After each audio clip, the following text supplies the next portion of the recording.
Well, the MLB trade deadline has come and gone, and we are going to talk about what the Tigers did and did not do all today on Locked On Tigers.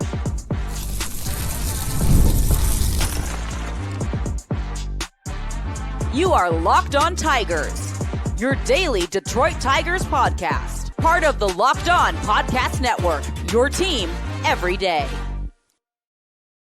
What is up, everybody? Welcome back to another edition of Locked On Tigers. I'm, of course, your host, Scott Bentley. Today is Friday, August 1st, 2025. Thank you so much for making Locked On Tigers your first listen every single day. We are free and available wherever you get your podcasts, including YouTube, part of the Locked On Podcast Network, your team every day. Today's episode is brought to you by 5 Hour Energy Transfusion. Go to 5hourenergy.com today and use my promo code LOCKEDONGOLF to receive 20% off of your order, only valid through September 30th. Order transfusion-flavored 5-Hour Energy shots today. Welcome in, everybody. We are going to discuss the Major League Baseball trade deadline and focus pretty much entirely on the Detroit Tigers' happenings and doings. On Thursday, July 31st, it was an interesting day. I think probably puts it lightly. Here's how we're gonna do this. So off rip, just straight up. Okay, I don't think the Tigers lost, quote unquote, a single trade today in terms of like value. Okay. So for this episode, instead of going trade by trade like we do for every other trade deadline, we're just going to zoom out a little bit and kind of look at all of the assets, all of the players, all of the value that was brought in, and then all of the value put out, and kind of do it as a whole.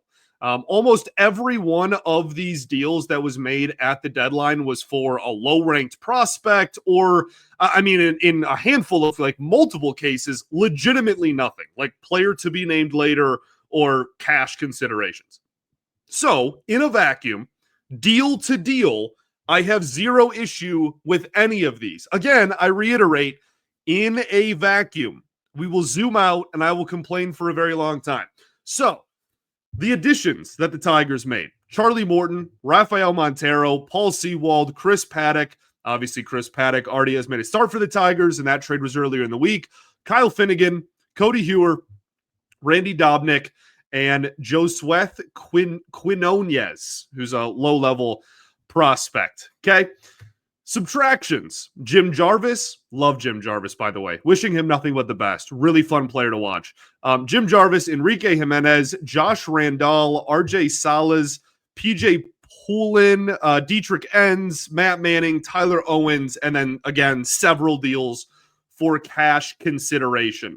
Tyler Owens, Dietrich Enns, DFA'd. They're just off the 40-man. That doesn't mean that they're... Well, Dietrich Enns actually ended up getting traded. That this is just removal from the 40-man. Some of these guys were DFA'd and could still stay in the organization, but almost all of them were traded. Let's start with Charlie Morton.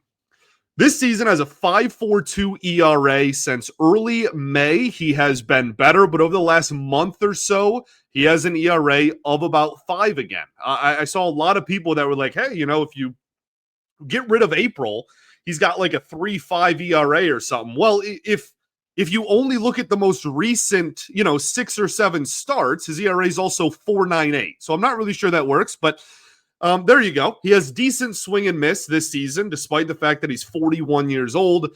The interesting part of this one, and there's a lot of nuance and contextualizing these conversations, and we'll have a lot of those, again, kind of big picture stuff when we get to once we get through like all the names that they brought in. But I think one of the interesting things about the Charlie Morton trade is that the organization here is hoping for a 2-for-1 scenario. I think that's a big motivator for that. They are moving Troy Melton to the bullpen. They are hoping that Charlie Morton can be like a 4-ish ERA starting pitcher as their 5th rotation starter.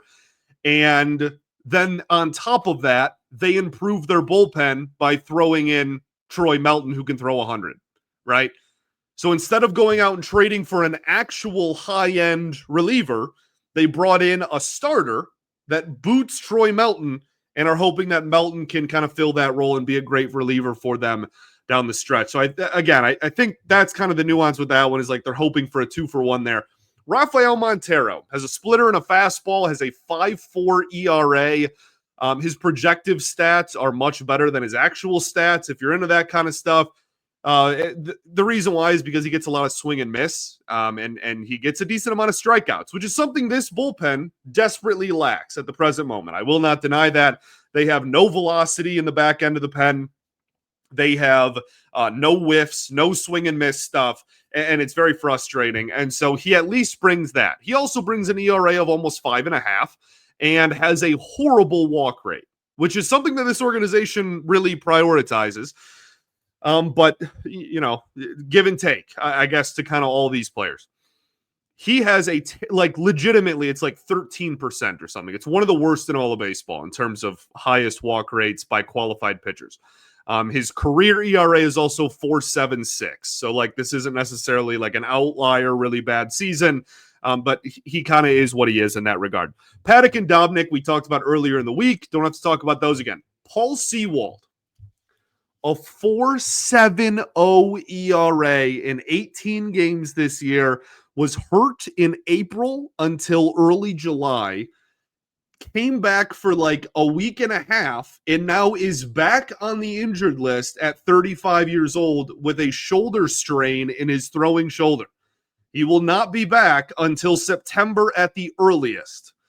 Good swing and miss in his career. But he's 35 with a throwing shoulder injury, and his velocity has already gone down each of the last 2 seasons. 2 years ago, this dude was throwing 92, 93 and getting a lot of swing and miss. Now he's throwing 90. And again, who knows what he's going to look like coming off of this injury. You're hoping that, best case scenario is you get 2 months of healthy, 2022, 2023 Paul Sewald. That is what they're banking on here. Kyle Finnegan, don't have too much of an issue with this one. 4.38 ERA has been the closer for the Nationals for a couple of seasons now. Was their all-star last year with a 3.68 ERA. Another fastball splitter guy, has decent velo too, can get up to 96, 97, which, as I said, this bullpen kind of desperately lacks right now. Doesn't get a ton of swing and miss. It's not terrible, but it's below league average for sure. But the splitter alone is an above league average pitch in terms of swing and miss. So he still has that ability to some regard, and is used to high leverage. And at a minimum, bringing in someone who, again, has a 4.38 ERA this year and is in, approaching his mid 30s, but at a minimum, he's a guy that was an all-star a year ago and has a lot of high leverage relief pitching experience, a lot of saves, and a lot of high leverage opportunities. Cody Hewer, 1 inning pitched of not very good baseball in 2025. So that's it for this year. Now, his last Major League Baseball stint was in 2021, and it was not great either. 2020, he had a really good season, but that season barely counts to me. So there's kind of his Major League Baseball rundown. 4-year gap in between Major League Baseball appearances, has a fastball, slider, and changeup, is a right-handed reliever. Decent chase numbers in his career, which is assuming that that's why the Tigers went after him and went out to try to acquire him and did acquire him, did bring him in, was because they're hoping that they can, maybe tweak some things at 29 years old and get those chases to be major league swings and misses. Okay. So that is this deadline on a little bit more of a micro level. Now let's zoom out. Okay. I know that some people were probably expecting me to be very upset or very frustrated right away and be red in the face screaming. We'll see how the rest of the show goes, but I wanted to make sure at a minimum I put my opinion aside and just kind of gave you this is in a vacuum what the Tigers brought in on this deadline. And now I'll bother you with my opinion for the rest of the show. Okay, we'll do that right after this. First, though, got to talk to y'all about our friends over at 5 Hour Energy Transfusion. Time to fuel up and turn it up with 5-Hour Energy Transfusion. It brings the bold grape, ginger, and lime flavors of your favorite golf drink, minus the alcohol, into a quick, energizing shot. Whether you're sinking birdies or just making memories with friends, this one's a hole-in-one for your energy game. Let's be honest, some of the days on the golf course or off the golf course, you just need that extra boost to stay sharp and get energized. Golf is all about good times with good people and good flavors. Of course, the grape, ginger, lime flavors gives you the best parts of your clubhouse go-to without chasing down the bev cart. So if you go to 5-Hour Energy, 5hourenergy.com today, that is the number 5hourenergy.com, you can use my promo code LOCKEDONGOLF, that's all one word, to receive 20% off of your order. This offer is only valid until September 30th on a one order and cannot be used with other promotions. The code is not good on subscription orders either. So whether you're meeting up with friends or trying to turn 18 holes into 36, get the energizing boost you need to power through. Order transfusion-flavored 5-Hour Energy shots today. All right, everybody, welcome back here. Segment 2, Locked On Tigers. Appreciate y'all for tuning in, as always, making us your first listen every single day. Shout out to the everydayers that do tune in every day. And we will, of course, be back Monday recapping this weekend series against the Phillies. We'll try to squeeze in a very quick preview at the end. I'm not sure what the pitching matchups are going to look like for that after today, but today we're talking about the trade deadline, obviously. Biggest story in the organization. So we've gone over the specific players. Let's zoom out a little bit. I think the team, the roster got better. Now, before you just listen, okay, this conversation is, there's a lot of nuance, whether that is a positive or a negative for your listening experience. I apologize if it's a negative, but there's a lot of like contextualizing this in comparison in this, okay? The roster got better. I've seen some people say that like the roster literally got worse. Well, like, no, we've seen some of the names that this bullpen has been trotting out there over the last month. The bullpen has been an absolute atrocity. The roster is better and deeper than it was. And yeah, now they didn't go after bats, which isn't even like the biggest deal in the world to me. I know some people really wanted to get bats. It wasn't a very bat heavy market. That doesn't mean that there wasn't an opportunity to do so if they really wanted to, but it wasn't a bat heavy trade market. And on top of that, this team, as much as you look at the lineup and you go, wow, we could really use another bat. I agree with you. I think that the difference between the production that they have gotten, whether it's a fluke or not, the production that they have gotten from each of the individual, 9 DH positions is the improvement you would get would be marginal. Okay, so I don't think it's like the end of the world that they didn't get a bat. I would have wanted one. I said that for weeks now. I've said that I wanted them to bring in at least one bat. So they didn't. That's disappointing to me, but I don't think it's the end of the world. Now, the nuance within, okay, the roster got better. If we do some math, okay, now I was a terrible student, for those who know my story, but the playoff teams in the American League, okay, the Yankees, the Mariners, the Astros, the Blue Jays, the Rangers, the Red Sox even, okay, all got better.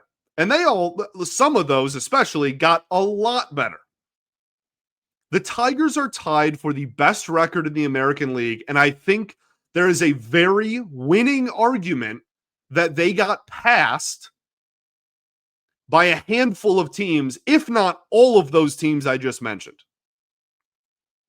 So the roster did not technically get worse, but by comparison to your peers and to the other teams that are near your win total, you probably fell in terms of American League favorites, and that is frustrating to me because you're kind of the only one that sat back and relaxed among that group. Now, also, does that mean I wanted the Tigers to go all out and empty the entire farm for rentals and shorter-term guys to win this year? Also, no. Okay? Believe it or not, I learned today that this concept is actually very hard to believe. Believe it or not, there is a step in between trade McGonigal, Clark, Briseño, Rayner, and what the Tigers did today. Okay? Believe it or not, there is multiple steps even in between those two things. Look at the returns around baseball, man. Look at what Eugenio Suarez went for. Look at what Bednar went for. Look at what Duvall went for. The Tigers could have easily, and I mean easily, put together a package that beat pretty much all of those that I just mentioned, and that's only 3 examples of a lot, without dipping into the elite top 4 or 5 players. You have one of the best farms in baseball. That, like, you have the resources. They could have topped just about any of those. Now, I'm not saying, again, like to go out and get Mason Miller. That's a guy who throws 103 and has 5 years of control left. Like, again, I didn't want any of Clark, Briseño, Rayner, or McGonigal to get traded. I've been saying that all week. Didn't want that to happen. Glad it didn't happen. I also have no clue how guys like Max Anderson or Jaden Ham, even like How You Lee, or you could even get really aggressive and say like Thyron Lorenzo, or I don't know how all of those guys made it. Not all of them had to get moved, but one of them probably should have been. And for those who want to remain the best farm system in baseball, and instead of winning Major League Baseball games right now for a team that's in first place, which is a different argument, but for those who want to, like, hey, we got to keep the best farm in baseball. These guys are really talented. They're going to be really good. I get it. I don't hate that stance. I don't disagree with that stance. We all want sustainability. That is what everybody's goal is. Everybody wants a team that is competitive every year. And a great farm system is obviously a fantastic way to do that. It is one of the biggest reasons why you see teams that are able to do that, along with obviously just spending money. My 2 counters to that, A, are the point we just made above, okay? The conversation we just had. You have the best farm in baseball. You could have traded, guys that are in the back half of your top 10 organizationally, or even outside of your top 10 organizationally, and still brought in talented players, okay? And you didn't. But B, even if you disagree with that, B, bleep happens.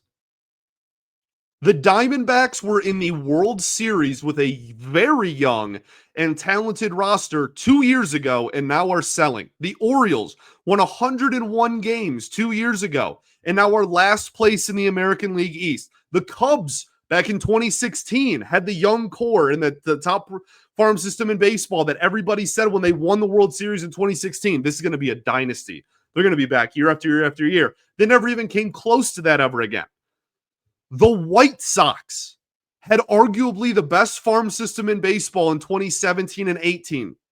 Won one singular division title and then completely fell apart to levels that no team has ever reached before. You have the best record in the American League now, right now, today. You are tied for the best record in the American League, and the future is not guaranteed.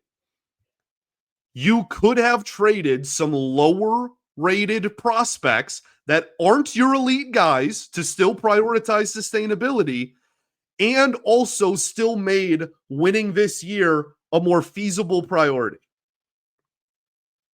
I'm not even saying you needed to be like the team that won the deadline, or like you needed to bring in more than the Yankees or the Padres, et cetera, et cetera. But again, there's nuance. Okay, not everything is so extreme.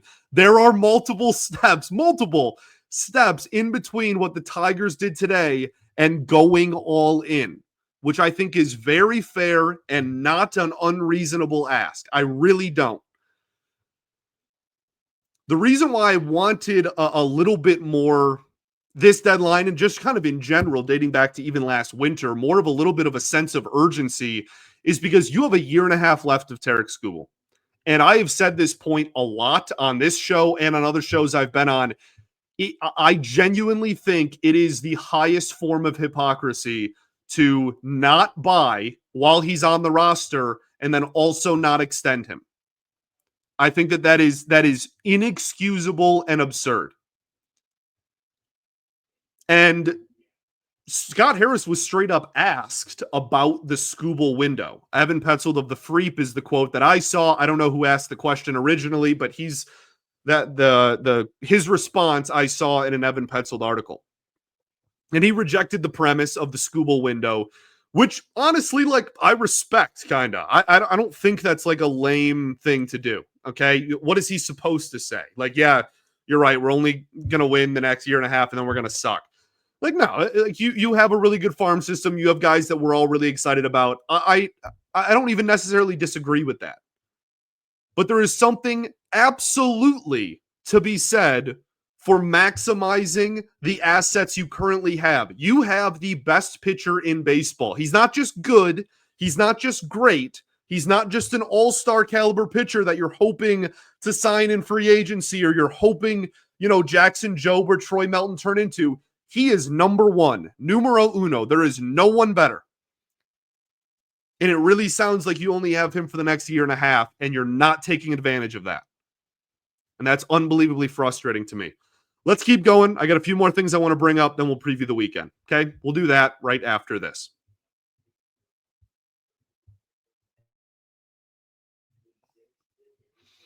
All right, everybody, welcome back. Your third and final segment of Locked On Tigers. Appreciate you all for tuning in, as always, after this trade deadline across Major League Baseball. Look, okay, this team has the most wins in the American League as we speak right now. They have the most wins in the American League. They have nearly a 10-game lead in the American League Central with just 2 months left. This is a great season that I am thrilled about. And I am not, and it should continue to be a great season. The season is not over because of a weak trade deadline, okay? Barring a catastrophic collapse that we have not seen since like 2011, this team should be playing postseason baseball. And postseason baseball, anything can happen. Andy Ibanez hit a game winner off of Josh Hader a year ago, man. Like, the playoffs are unpredictable. Who knows what is going to happen? But in the same breath, I think it is very fair to be frustrated. I think there's an argument that the 54-55 Kansas City Royals, they are sub 500, bought more aggressively at this trade deadline than the Detroit Tigers, who have, again, tied for the most wins in all of the American League. This isn't about winning the Central. That was the only thing, like the only fan opinion that like truly drove me, because like everybody is entitled to their own opinion. That's what's beautiful about baseball, is there is a billion ways to make a winner. If there was only one, then everyone would just do that and everyone would just win all the time. It is so awesome that we have like differing opinions on this and differing views, and that there are, so many different, again, like steps that they could have taken. Okay. That's the whole point. That's what makes these conversations fun. But this isn't about winning the Central. The one thing that drove me up a wall was like, oh no, like people are complaining the Tigers are obviously going to win the Central. Yeah, man. Like, yes, they're up 10 games at the deadline. It would be really a massively epic failure if they didn't. This is about comparing yourself to the other top teams in the American League. The goal is not make the postseason. We just did that a year ago. The goal is to be competitive among your peers at the top of the American League. So barring an epic collapse, yes, they're in the driver's seat for the division. But I think there is a very legitimate winning argument that a handful of teams in the American League passed you by today. And you sat there and did not do much of anything. There are players that they could get the most out of, right? They clearly targeted these guys for a reason. And if we look back in October and go, wow, these guys we got, they got the profile they love and they maximized all of them and all these guys did great, then you know what?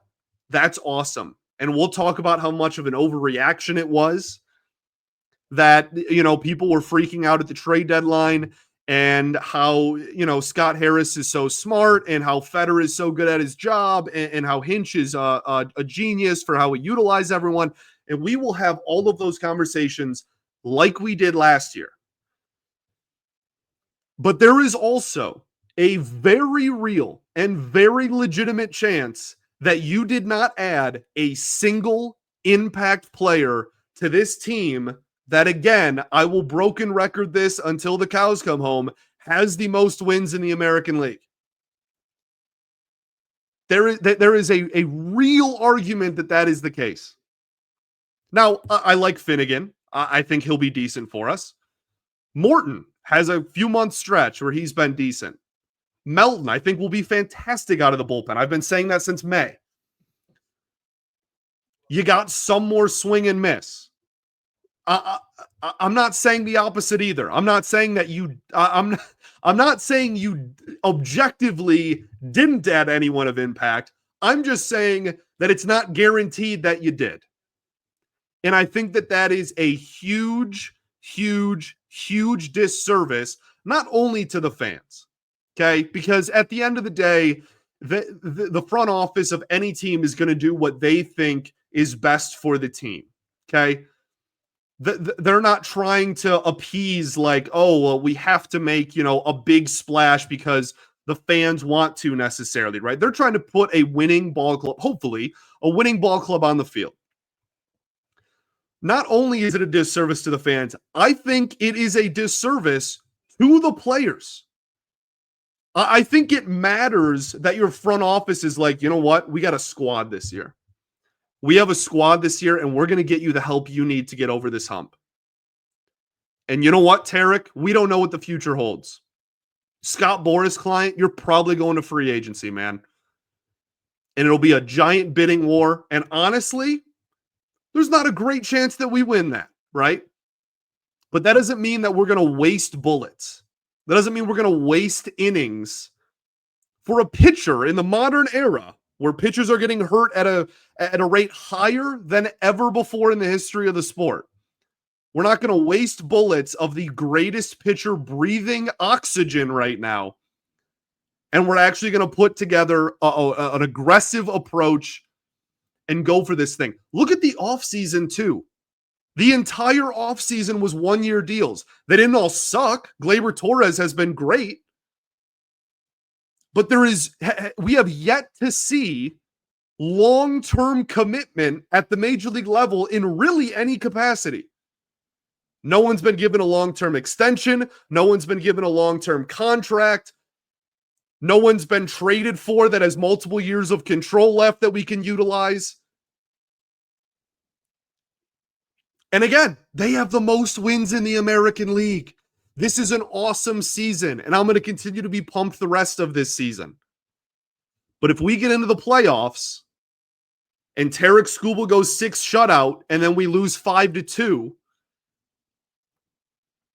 and then on days 2 and 3 of the series, we don't know who's the starting pitcher and the bullpen's a wreck, we're going to circle back to this moment as a show. And if they win the World Series, we'll circle back and call ourselves idiots. I promise. So, you play Philly this weekend. Ranger Suarez against Jack Flaherty on Friday. Tarek Skubal against Zach Wheeler on Saturday. Honestly, that should be, I don't think it is. I think just Sunday Night Baseball is nationally televised. Skubal versus Wheeler should be a nationally televised game in some capacity. They should flex that into like Fox or something. Maybe it already is. I don't know. I haven't looked at the broadcasting schedule, but that's one of the best matchups in baseball in terms of starting pitchers. And then Sunday was supposed to be Troy Melton against Christopher Sanchez, who's had a phenomenal year for Philly. All three of these starting. Ranger Suarez has been really good for 2 years now. Wheeler's Wheeler. Christopher Sanchez has been great. Philly's they're a juggernaut. And not only that, they had a great trade deadline where they brought in legitimate talent, high-end talent. They're going for it. Dave Dombrowski as their GM. We know that better than anybody. So I don't know if Troy Melton's going to be the starter. I don't know if that flexes to Charlie Morton. I'm not sure when the last time he started was. But it sounds like Melton's going to be in the bullpen, and somebody else that's not Flaherty or Skubal or Melton is going to start that game on Sunday. And that game is Sunday Night Baseball in Philly. Sunday Night Baseball. The Tigers, for the third time this year, will be on Sunday Night Baseball. Okay. Do not let this. Again, I hope that I articulated my stances and everything decently well. I am not one of those people that is like the season is over because the deadline was underwhelming. But I also think it is very fair to be frustrated. I think both of those things can be true, and that's kind of where I said I think it would be disingenuous of me to be like, yeah, well, like the rest of the season doesn't even matter because they didn't bring in top end talent at the deadline. I'm not sure they've earned the benefit of the doubt, if that's the right phrase, but like, again, most wins in the American League. Clearly they're doing something right. So we'll see how that looks the rest of the way, but I think that there's a real chance that we're going to get to October and we're going to look back and go, what an absolute failure of a deadline that ended up being. And I think that it could be a big reason why the Tigers don't reach higher goals, higher limits, higher, what's the word? Plateaus, higher, whatever, dude. You get what I'm trying to say, I hope. If not, I'm sorry. Hope you enjoy your Friday, okay? Enjoy your weekend. Watch the Tigers. Hopefully they win a series. Thanks for making us your first listen every day. For your next listen, check out MLB Game Night over at the Locked On MLB YouTube channel, and we'll be back on Monday. Okay? I love you all greatly. Seriously, I appreciate you coming to watch this show after the trade deadline. Okay? I had people reaching out there like, we're waiting for your opinion. We're waiting. Never in my wildest dreams would I have ever imagined that anyone would. My opinion doesn't matter, but it's cool to just be able to talk to thousands of just diehard Tigers fans that just want to talk ball, man. That's all I've ever wanted to do. Is just talk ball with friends. And I get to do that every day because of you. So I appreciate the support. I appreciate you coming here after the trade deadline to kind of get the rundown. Hope it was decent. We'll see you all Monday. Peace and love. Going to therapy's dope. I'll catch y'all then, baby. Go Tigers.